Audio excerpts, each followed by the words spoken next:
Stakeholders in Abuja have identified gender exclusion as one of the major factors causing multi-dimensional poverty in the country. And while they agree that new ways and models must be devised to break the cycle of poverty, which can be described by generational, some of them spoke to newsmen in Abuja saying they have agreed to converge on a gender and inclusion summit that will address poverty head-on. Our correspondent, Amadine Uyi, tells us more.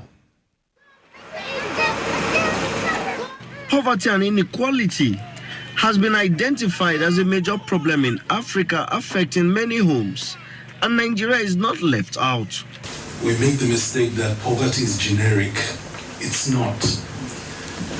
How people experience poverty has a sequence.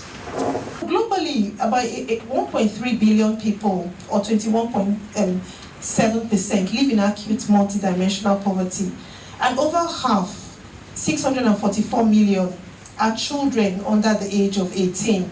Nearly 85% of persons living with multidimensional poverty are either in sub-Saharan Africa or South Asia.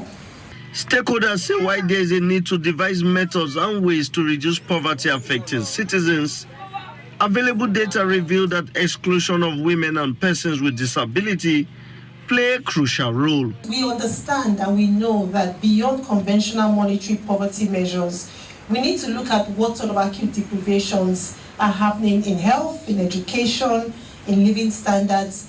What is the big picture? And we want to provide a comprehensive understanding of the picture of who is poor and what sort of dimensions of poverty we should be reflecting on. It has a character. You see the character of the poverty in that northern town. This child, because she's a girl, has been given a set of girl chores. Fetch water.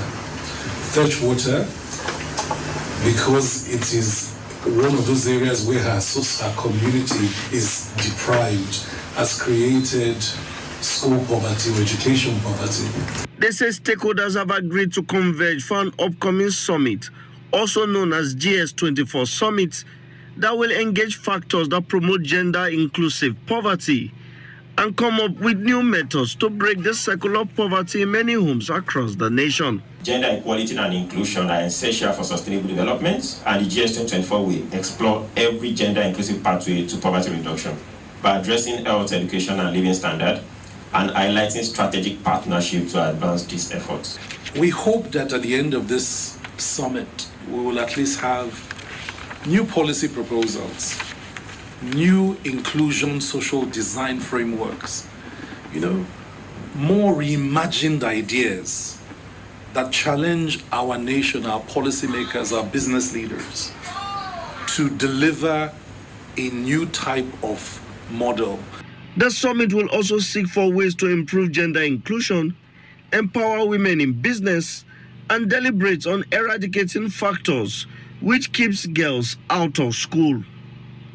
In Abuja for News Central, I am Amadine Uyi.